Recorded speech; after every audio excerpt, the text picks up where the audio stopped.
పూజ చేస్తుంటే చేయించుకుంటున్నావు, నైవేద్యం పెడుతుంటే తింటున్నావు, పువ్వులు పెడితే ఇంకా పెట్టు అంటున్నావు, మరి నన్ను తిడితే నువ్వేం చేస్తున్నావు అన్న ధైర్యంగా భగవంతుడిని ప్రశ్నించండి అయ్యా.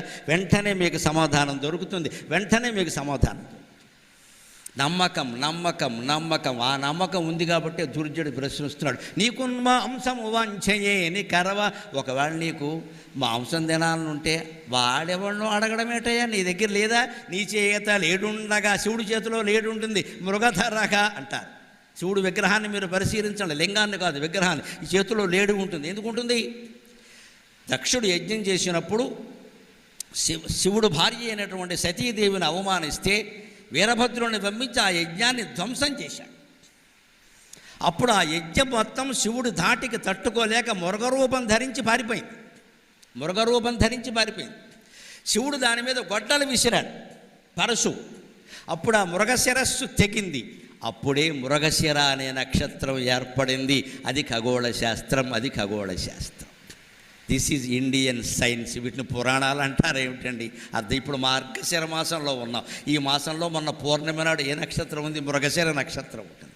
శాస్త్రీయమైన పంచాంగం మనది, దిక్కుమాలిన ఇంగ్లీషు పంచాంగం కాదు. వాళ్ళు నెలలకి పేర్లు పెట్టారు. ఏమిటంటే జూలై, ఎవడో జూలియస్ సీజర్ అని ఒక వెధవ, వాడు పేరెట్టారు. అగస్టస్ అని వాడు ప్రియురాలు, వాడు పేరెట్టారు. రాజుల పేర్లు, వాళ్ళ భార్యల పేర్లు, వాళ్ళు ఉంచుకున్న వాళ్ళ పేర్లు పెట్టిన దిక్కుమాలిన పంచాంగాలమ్మ. నా హిందూ పంచాంగం, నా భారతీయ పంచాంగం, నా తెలుగు పంచాంగం ఏ వ్యక్తికి ప్రాధాన్యం ఇవ్వలేదు, కేవలం విజ్ఞానానికి తప్ప. That is Indian calendar. ఖచ్చితంగా మార్గశిర మాసం అంటే పూర్ణిమ నాడు మృగశిర నక్షత్రం ఉంటుంది. రేపు పాల్గొన మాసం వస్తే ఖచ్చితంగా పూర్ణిమ నాడు మీరు లెక్క చూసుకోండి. ఉదయం కానీ సాయంత్రం కానీ 24 గంటల్లో ఎక్కడో ఒక చోట పూర్వ ఫలుగుని లేదా ఉత్తర ఫలుగుని ఖచ్చితంగా ఉంటాయి. చైత్రమాసం అంటే చిత్రా నక్షత్రం ఉంటుంది. ఆ పున్నమి నాడు ఆ నక్షత్రం చంద్రుడికి సమీపంగా ఉంటుంది కాబట్టి ఆ నక్షత్రం పేరు మీద ఆ నెల ఏర్పడింది. This is scientific. ఇందులో వ్యక్తులకు ప్రాధాన్యాలు ఎక్కడా లేవండి, అసలు ఏ దేవుళ్ళకి లేవు. ఒక నామానికి, ఒక మాసానికి విష్ణువు పేరు పెట్టలేదు, ఒక మాసానికి శివుడు పేరు పెట్టలేదండి. ఎంత విచిత్రమైన మతం ఇది, ఎంత శాస్త్రీయమైన మతం ఇది.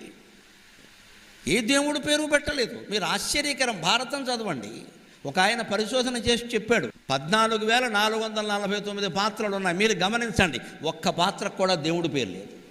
మొత్తం భారతంలో ఏ పాత్రకి భీముడు, అర్జునుడు, ధర్మరాజు, కృష్ణుడు సహా ఏది దేవుడు పేరు కాదు. ఆ తర్వాత వాళ్ళ ప్రవర్తనలు బట్టి కొందరు దేవుళ్ళు అవ్వచ్చు, అది వేరే విషయం.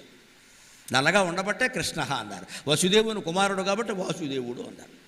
మంచి భయంకరంగా ఉన్నాడు చిన్నప్పటి నుంచే కాబట్టి భీముడు.